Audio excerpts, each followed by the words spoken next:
بات ذرا آپ سری نگر کی کرتے ہیں، کیونکہ جموں کشمیر انتظامیہ نے اپنے اختیارات کا استعمال کیا ہے اور section article 311 constitution of India کا دوبارہ سے استعمال کرتے ہوئے جموں کشمیر انتظامیہ نے 3 مزید ملازمین کو برطرف کر دیا ہے۔ پروفیسر، کانسٹیبل اور ٹیچر 3 مرحلوں 3 الگ الگ شعبوں سے تعلق رکھنے والے لوگوں کو نوکری سے برخاست کر دیا گیا اور انووک کیا گیا یوز کیا گیا آرٹیکل 311 کے اسپیشل پروویژنز، اور ان تینوں لوگوں پر یہ الزام عائد کر دیا گیا ہے کہ یہ کسی نہ کسی طریقے سے انتہا پسندی، دہشت گردی اور الغاوات کو پھیلاؤ دے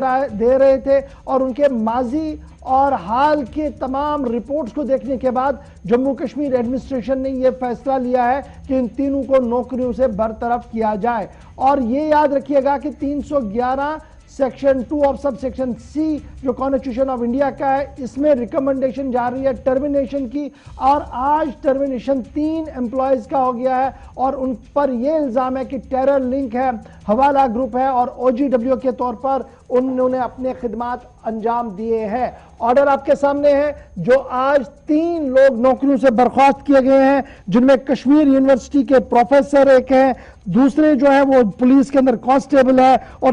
تیسرے جو ہے وہ بیشتر استاد کام کر رہے تھے، اور تینوں کے اوپر جو ڈوزیئر اور چارج شیٹ ہے وہ یہ بتا رہا ہے کہ تینوں کسی نہ کسی طریقے سے ملیٹنسی کو پروان چڑھا رہے تھے، اپنی پوزیشنوں کا استعمال کرتے ہوئے لوگوں پر با اثر بن رہے تھے تاکہ وہ ملک مخالف سرگرمیوں میں حصہ لے۔ ہلال ہانجری کے پاس سیدھے چلیں گے ڈوزیئر کو سمجھنے کے لیے کہ 311 آرٹیکل کے تحت جو ڈوزیئر سامنے رکھا گیا ہے، اس ڈوزیئر کے اندر کیا کچھ ہے اور کون یہ 3 ملازمین ہیں جن کو ایک بار پھر آج سرکار نے باہر کا راستہ دکھایا۔ ہلال، بہت شکریہ جی جوائن کرنے کے لیے۔ بتائیے گا، آج سرکار نے 311 آرٹیکل کا استعمال کرتے ہوئے مزید 3 ملازمین کو سبکدوش کیا ہے، ٹرمینیٹ کر دیا ہے ملازمت سے۔ کون یہ 3 ملازمین ہیں؟ ان کے ڈوزیئر کے اندر کیا کچھ لکھا گیا ہے؟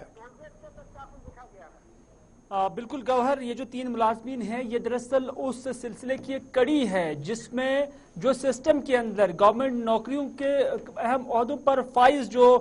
لوگ ہیں اور ان پر جو الزام لگائے جا رہے ہیں کہ وہ ملیٹنٹ ایکٹیویٹیز میں بالواسطہ یا بلا واسطہ شامل ہے۔ 1990 سے ہی جب ہم دیکھتے ہیں تو اس طرح کی کیسز اب کھنگالے جاتے ہیں کہ کس طرح کا ٹریک ریکارڈ رہا ہے، اور اس حوالے سے جو ایک کمیٹی بنائی گئی ہے، اسی کمیٹی جو آرٹیکل 311(2)(c) کے تحت جو حکومت ہند کا ایک آرٹیکل ہے، اس کے راو سے وہ ان معاملات کی جانچ کرتے ہیں اور اس کے بعد جو کیس ہے اس کو ریکمنڈ کرتے ہیں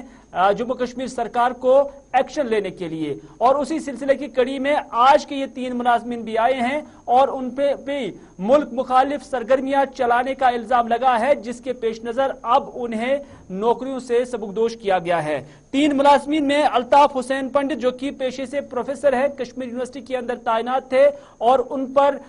جو اس کمیٹی نے ابھی تک اپنا چارج شیٹ ہم کہہ سکتے ہیں بنایا ہے، اس میں کہا گیا ہے کہ یہ جموں کشمیر لبریشن فرنٹ کا ایکٹیو ممبر رہا ہے، ایکٹیو ملیٹنٹ رہا ہے 1993 کے اندر جب وہ اریسٹ ہوئے۔ اس سے پہلے 3 سال تک جموں کشمیر کے اندر ملیٹنٹ سرگرمیوں میں شامل تھے، اور ساتھ ہی ساتھ سال 2011، 2014، 15 کے اندر جو انریسٹ جموں کشمیر کے اندر رہا، اس کو بھڑکانے کا الزام بھی اس الطاف حسین پنڈت پر لگایا گیا ہے۔ اس کے علاوہ اسے جماعتی اسلامی کا ایک ایکٹیو ممبر ہونے کا بھی اس پر الزام ہے، اور کہا جا رہا ہے کہ وہ کہیں نہ کہیں ملیٹنٹ ریلیٹڈ یا عسکریت پسندی کے ساتھ ساتھ جو سیپریٹزم ہے اس کے بیچ بول رہا تھا، اس کی تعلیمات جو ہے وہ دے رہا تھا۔ تو اس طرح کے الزام الطاف حسین پر لگائے گئے ہیں۔ محمد مقبول حجام، جن کا تعلق کپوارہ سے بتایا جا رہا ہے، جو کہ ایک گورنمنٹ سکول کے اندر ٹیچر تھے، ان پہ بھی جو ہے الزامات اسی طرح کے لگائے گئے ہیں کہ وہ اکساتے تھے،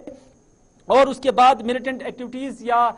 جو ملک مخالف سرگرمیاں ہیں اس کے حوالے سے ان پر الزامات لگائے گئے، جس کی وجہ سے انہیں بھی اب باہر کا راستہ دکھایا گیا ہے۔ غلام رسول جو کہ کانسٹیبل ہے جموں کشمیر پولیس ڈپارٹمنٹ کے اندر، ان پر یہ الزام ہے کہ جو سیکرٹس ہوتے تھے اس کو لیک کرتا تھا، یعنی